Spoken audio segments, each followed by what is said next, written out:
What's up, amigos? Commander Jaime here today. Today we're going to do a Himiko Premium deck profile. So I'm going to go over the winning images, the card choices, and some combo plays. So let's get right into it. Check out Next Level Gaming's playmats, as we got some recent ones. We got some more overdress playmats, but also the Garrett Chronicle one is really cool too. I know Mr. Time Leap or Vanguard Insider really loves this playmat too, so I definitely recommend it. It's really cool artwork. Even I like it, and I don't play the clan. Check out their playmats too, and you can use the affiliated link down below for a 10% discount on your next purchase. Absolutely, and I said multiple winning images, and so what's, two things that I wanted to start off with this deck profile is like, why Himiko Premium in the first place.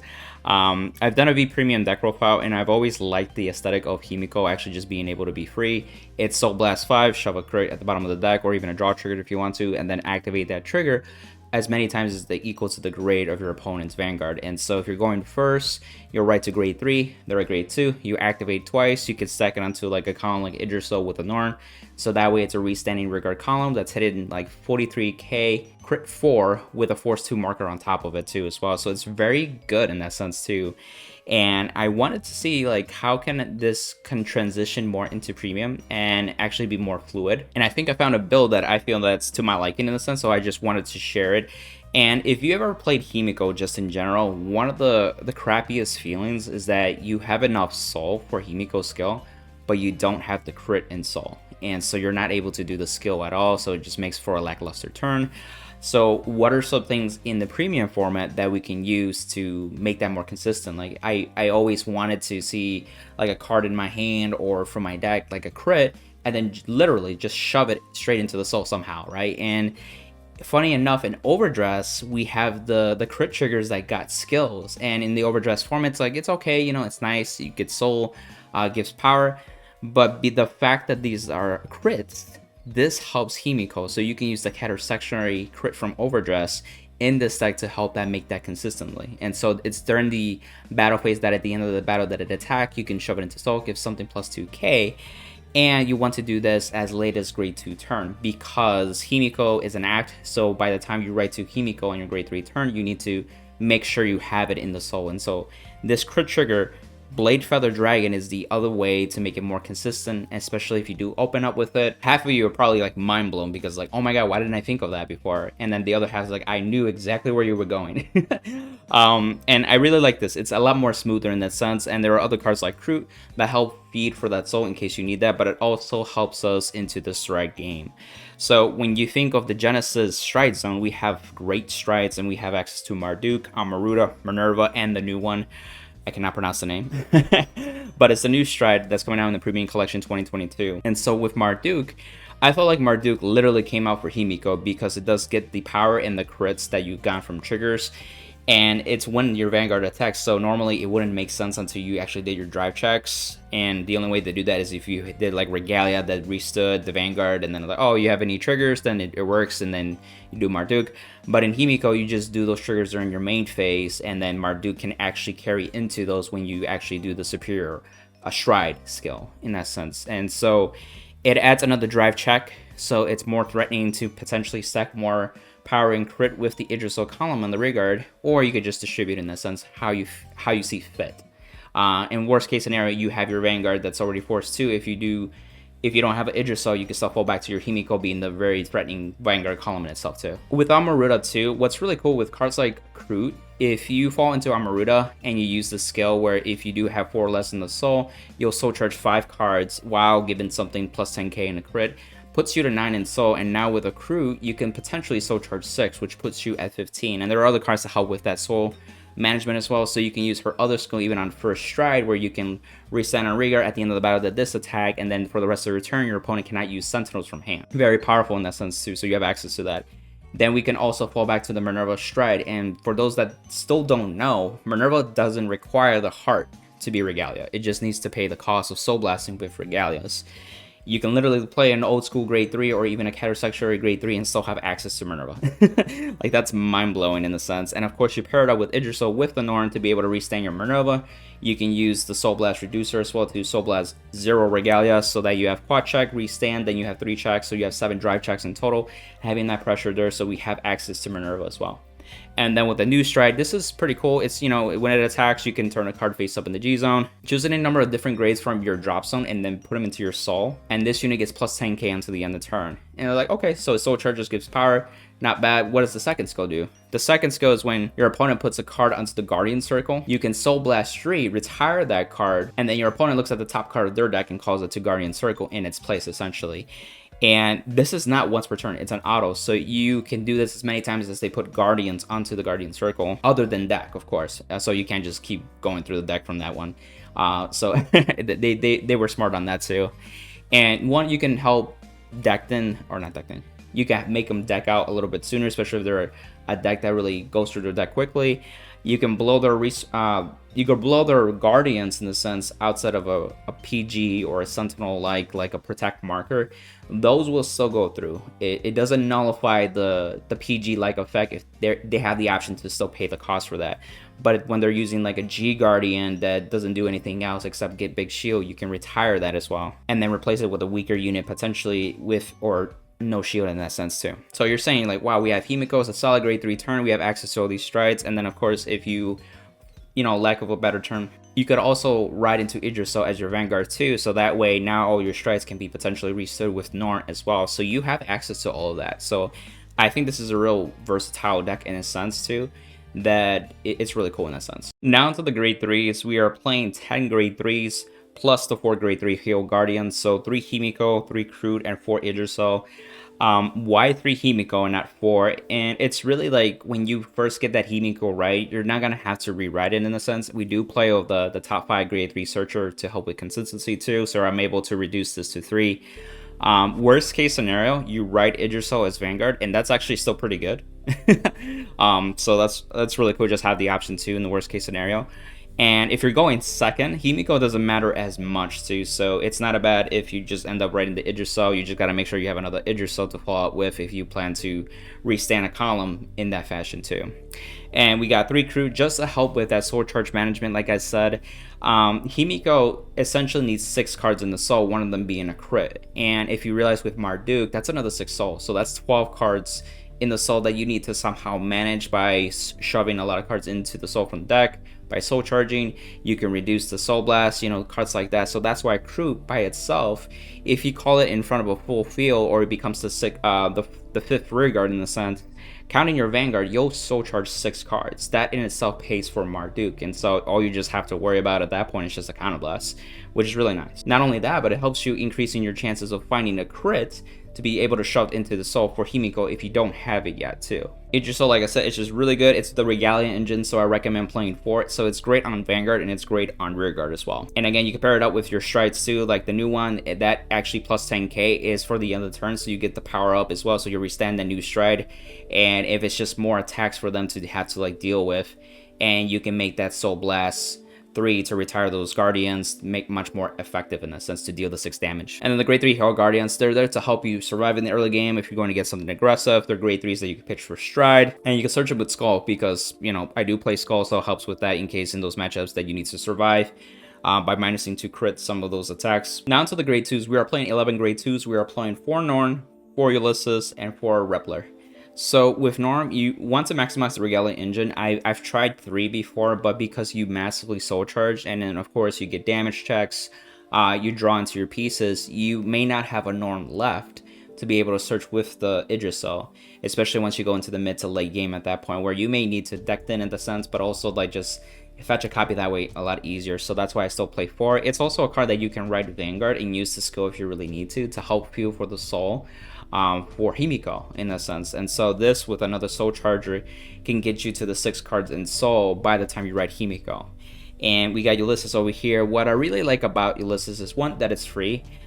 It's early game pressure too, so it puts them into 2 to 3 damage as like lethal.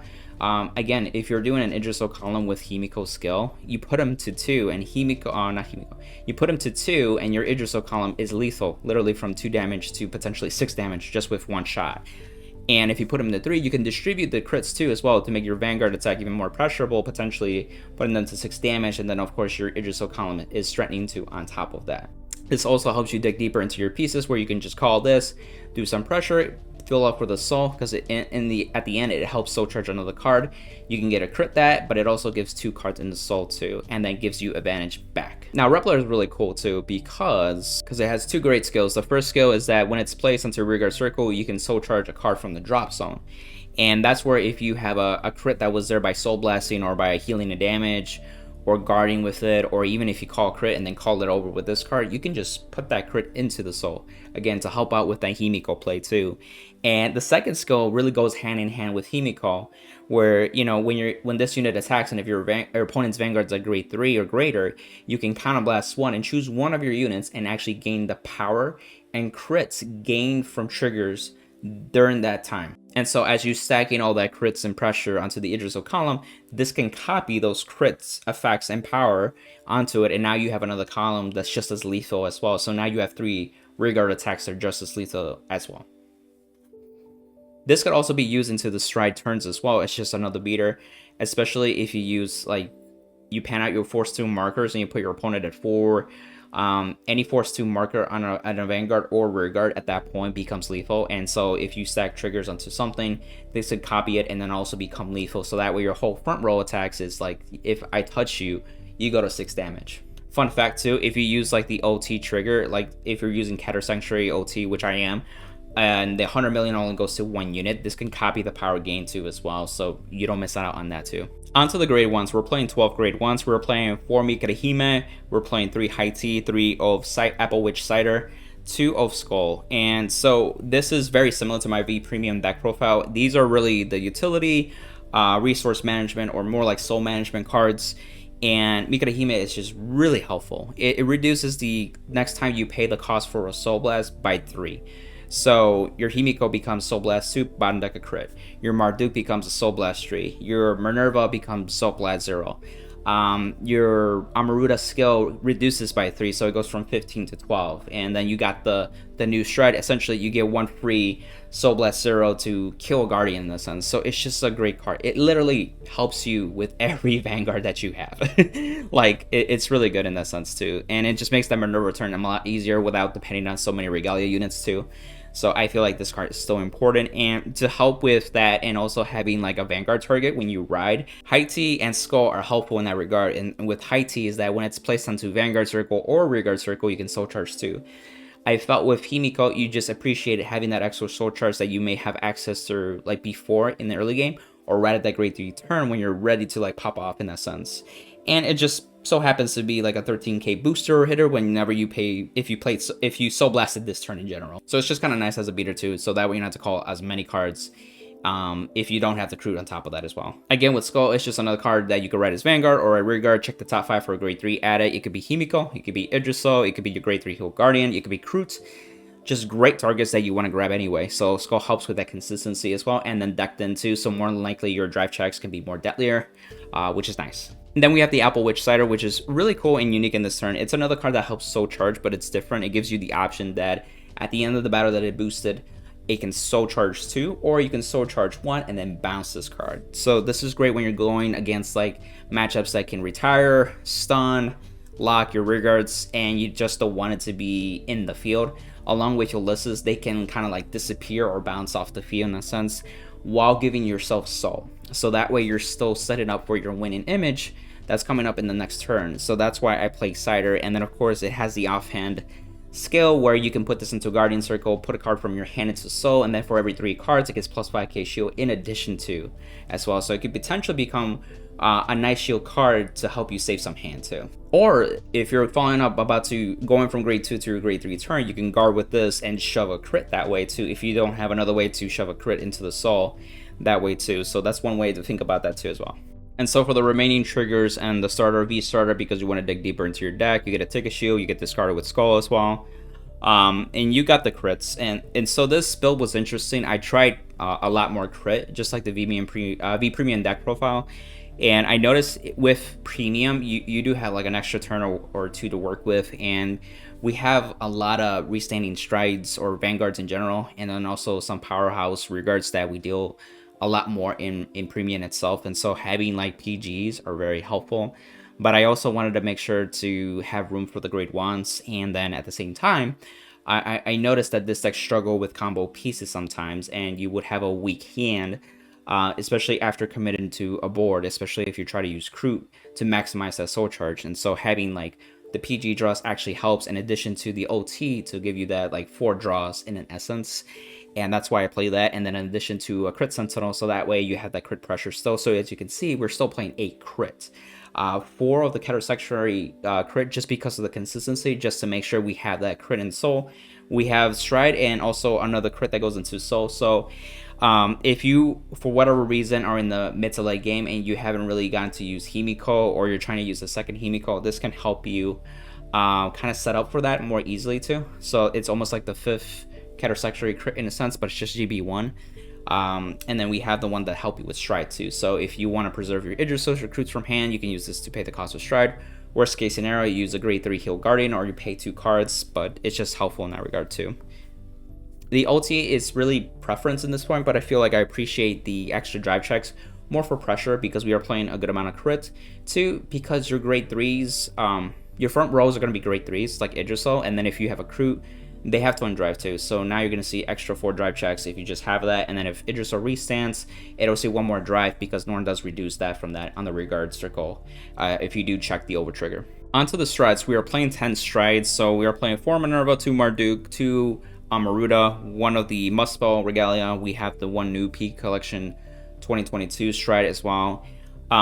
There's a little bit of flexibility, but I feel like cards like Minerva are essential. There are those matchups where you may need to depend literally on Minerva's restanding Vanguard skill just for that pressure too, and advantage gaining. So you may want to play like 4 copies just to have that offhand. And the Marduk, it's nice to have 2. That may be a consideration if you want to have the 3rd Marduk too. But I feel like 2 is still a good number in that sense too. Again, it's like Himiko, do the Marduk, and then if you need to go into a second one later on, you still have that. We have Amaruda, and again, it's a great stride with its Counterblast skill to give plus 10k and a crit to a regard, and then you get the Soul Blast 15 skill, which is really good. So I have the second one just in case you need it as well. We have Muspel. This is just a flex card, but it has the Regalia name, so in case your heart is so Himiko, and you can't really do the, like, let's say this Minerva for whatever reason, you can just stride this too, and now you have access to a restanding Vanguard too if you have that set up with Norn already.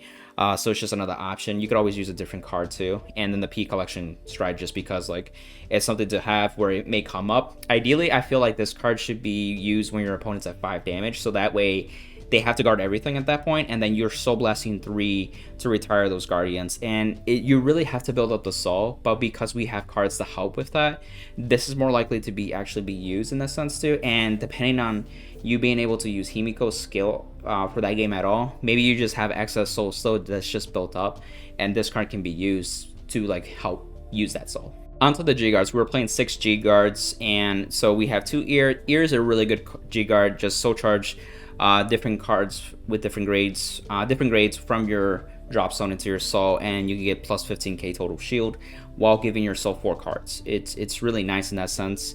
And we have the other one that's more generic, soul charge 3 cards from the drop and get plus 5k. So this is more if like you don't have the different grades. More than likely you will, especially since Himiko does like soul charge and then soul blast all those cards. It's very easy to have the different grades already set up. We have the new one, and what's kind of cool with this is it's a bit different too. So when it's placed on Guardian Circle, of course, you can put a card from your hand or from your regard circle and shove it into soul. Then for that battle, it gets an additional plus 10k. So this is something that if you need to shove a regard anyway into soul, this can help, or some card in your hand. This can also help set up Himiko too, in case you have a crit in your hand too, so you can do that. Or if you have, for whatever reason, a crit on your field without shoving it into soul, that can help with that. And then you have the cost of putting, if you put a total of 2 cards from hand or regard into your soul, you can choose one of your opponent's units and it gets -2 crit for the end of turn. That's really good. So if you have something like, let's say the mirror match, you're going against an Idriso that has all these crits, you can immediately -2 crit it permanently for that turn. And so it makes it a lot more less threatening too. And while you guard something, you can make something else basically useless at the same time. So it's one of those G guards that I feel Genesis actually got blessed to have this kind of G guard to be able to be more defensive in that sense too. We also play Lara, is the GB1. This essentially helps you recycle more cards back to the deck, whether it be from your soul or your drop, ideally from your drop. and you can recycle your Norn, so that way your Idrisos can still search him off that, and it helps prevent you deck out for maybe another turn, so that's helpful in that regard. And then you got Dismal over here that literally protects your Idriso that's on the Rigard circle too, so that way you can still use it. Onto the combo part of the video. So I'm going to show off like basically how you start off your early game. This is assuming you went first too, so you can actually ride high T, you can do the draw card and get a ticket shield, or draw a card for the starter, then soul charge 2 cards, and then you can pass turn, you'll take a damage. Then you can ride a grade 2 like Norn, for example, and be able to call some kind of Rigard, and you can use her skill to be able to counterblast, give a divine gauge, and soul charge 2 more cards. And as you can see, you're fending off you're feeding your soul in this sense too. And to make things even better, if you have like Ulysses, in this example I'm gonna have 2, but you could do that with just 1, so you have this column, but this is just like an extra. And the attack pattern can be this one. At the end, this can go into soul, draw you a card, then soul charge 1, then your Vanguard can attack, then drive check, that's a crit. And then this, oh, one more thing, you can pair it up with the crit trigger if you open it up as well. So you can put this behind the Vanguard, this will go into soul at the end of the battle, this will give it plus 2k as well. So this 18 now becomes a 20k column outside of a trigger. That can make a number if you're going against a grade 2 Vanguard, that, or a 10k base in just in general. And then their skills will proc too. So this will go into soul, draw you a card, soul charge again, her skill, soul charge 1, and you can bounce it. Or if you could soul charge 2 because they don't have anything to get rid of it, you can do that too. But in this case, I'll bounce it. This falls off, the divine gauge. So as you end your turn, you can see you're building up a lot of soul. So if you didn't have the other Ulysses, this is what it would look like. If you didn't have the Cider, this is what it would look like. And you could easily get to the 6 soul. Now the question is getting the crit trigger. And so that's why this guy does so much for that, for this deck. So let's say they give you 2 damage. Go to your turn. Now this is where the fun begins. You can ride Himiko, get a force 2 marker. You can put it over here.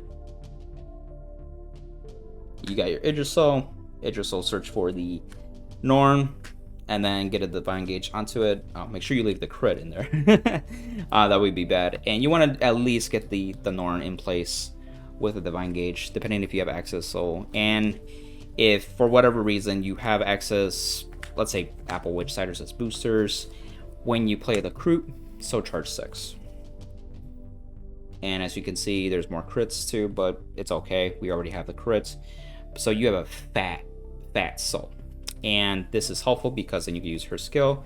Soul Blast, normally you would do this much more smarter. I'm just Soul Blasting 5 cards. And then bottom decking the crit. So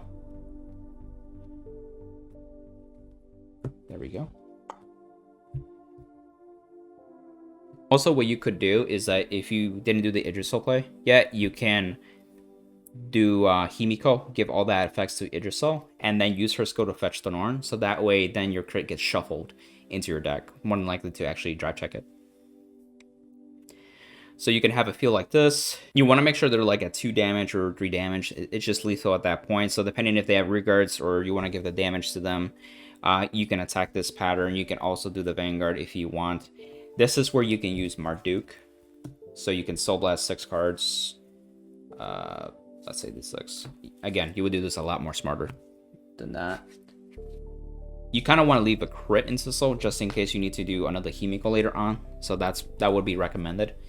And then any drive checks can put into this. Oh, we got a crit. So that gives even more pressure in that sense too. And then of course this is at a minimum 43k crit. It'll do its thing. Oh, the counterblast from Marduk as well. Then do the skill, discard a gauge and a card from hand. Restand, and again 43k crit minimal. So this is why your opponents at grade 2. So it's really nice. So even if they have a grade 3 heal, they have to have more cards to kind of deal with it too. Depending if they're already at 3 or 4 damage, you may distribute the crits too as well, just to make everything lethal. So that could be recommended too. Let's say you went second and you have like 4 cards in soul. You can stride Amaruda, You don't have to do Revelation if you want to or not, but then you can set up, actually you could do Revelation, so you can shove something into that. You'll go to 5, but then when you do like Idriso, search for the Norn with its skill, then attach a Divine Gauge to it. Now you're back to 4, right? And then you can use her skill to Counter Blast plus 10k in a crit. You draw 2 cards, and then you'll Soul Charge 5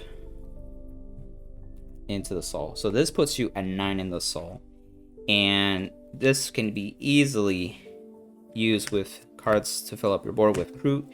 You'll Soul Charge 6 cards. So now you're at 15. You could also use cards like Hime to reduce that to 12 needed in Soul. You can use other cards to help Soul Charge. Before you use the skill, cards like Cider help in that regard because they're so Soul Charged during the battle phase. They just have to attack, or not attack, but boost before you get to use that skill. So you want to do this first, so that way it's 23k crit 2 at a minimum. And then when your Vanguard would attack, you could put all the triggers onto this if you get any. Oh, we did. So there's that. Then of course her skill Soul Blast to 15 cards, all these cards. Restand this, and now for the rest of the turn, your opponent cannot use Sentinels from hand. So if this is super lethal, you would do this, Divine Gauge this card, restand, do it again. Again, no Sentinels, and this is just like chilling here. Hey, take this, again, no Sentinels. So that's Amaruda literally on first stride. Also another play to go, like if you're going first stride in a sense, it's you may want to put the Force 2 marker onto the Vanguard, go into Minerva, then you have this to search for the Norn, but this time you put it behind the Vanguard, so that way you're gonna restand it as well. And a card that you definitely want to have is Hime. So this will help reduce to Soul Blast 0. Soul Blast 0, flip a copy, you get quad check. So now your Vanguard, even though your heart is Himiko, you can get access to the Minerva benefits, and then of course you can stack this. Oh, that's pretty nasty, but that's your quad check, right? And then pay the cost, discard, restand your Vanguard, attack with the Vanguard, triple drive, and then you can stack it to your other rearguard that's still able to attack, which is this. This is a very minimal commitment play too, and boom, it's a very powerful first stride as well. Let's say you're in the late game at this point, you had a soul, but you haven't had a chance to really use Himiko, so your soul has built up. You can rewrite this to get another force marker, and you can put it on this regard and stride into the new P collection 22 stride. Then you can use her its skill to call another Norn and then set that up already, so you have a restanding Vanguard and a restanding column. And let's just say you have something as like Repler, you have an extra Counter Blast to work with at this point, and you have a booster. So let's just say this is the setup. So again, you can also use a card, actually, let's be a better booster. Hime, make the next time you Soul Blast 0, right? So your Vanguard can attack because you have a Regalia Heart now. It'll be able to restand, and so if they use a Perfect Guard, that's fine. You can put all the triggers onto this over here. So we did get one, so power over here. Then skill, flip something. Oh, this is on attack, so you can Soul Charge 4 different cards, grades. So let's say these help you with more soul. Then the skill to restand. Whoop, that flew. No worries. And then you can attack again. They'll probably use another Sentinel, but again, you're just stacking the triggers onto this. And so we didn't get any crits. We got other triggers, but that's still nice in that point, right? So now you can attack. This got like 3 triggers. So this is 13 plus 10, 23, 23 plus 3 triggers, 53k at a minimum for this example with crit 2. And if we got crits, that's even more crit, but we didn't in this example. And if they have to call Guardians, like G Guardian or cards from hand, that's when you can Soul Blast 3, replace it with the top card, because again, you do this. If they did it again, then that's when you actually start using your soul to Soul Blast 3. Like, hey, do you have enough shield? No? Okay, keep doing it. All right, another Soul Blast 3. Do you have more? Oh, you need more? Okay, Soul Blast 3 again. And as you can see, depending on how much soul you really have built up, it really becomes hard for them to like stop that. Especially, again, if they're already in lethal. Thanks to the Force 2 marker, this is where you're able to get a second one in a sense. And again, if that didn't go through, you'll just restand. You can do it again. Now they have to do it again. And if you do have soul, so you can soul bless again, making their defensive a lot harder for them in that sense. And then of course, if for whatever reason they're still alive, you can attack with this, use Rappler Stone, copy all the trigger effects that you got here onto this. Now it's a big beefy column. And again, if you have enough soul blastery. Now this is obviously excessive soul, but this is just an example play to see the power of it too. And that's the deck profile, amigos. I hope you enjoyed it. This deck has actually been really fun to mess with, and if you haven't noticed, its build's pretty generic. There are some cards you can change around to your preference, to your metagame.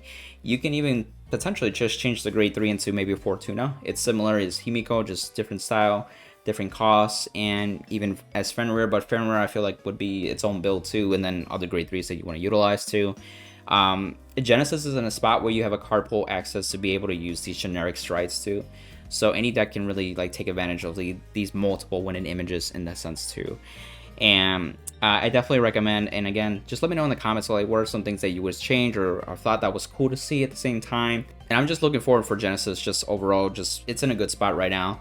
So it's fun to mess with these different type of builds. And so again, like this video if you do like it, share with amigo that felt would like Genesis or Himiko, Regalia, the new Stripe collection, like how does this even work? Is it good? It's decent, I'll give it that, but if you have the right setup, it could be nutty. Just, I gave a crazy example. Also, if you want to level up your gaming, you can use Next Level Gaming's affiliated link in the description below to get a 10% discount on your next playmat purchase for them. You could also use 50 Card Shop link and use the code Jaime to get a 5% discount on the next bundle set for Vanguard.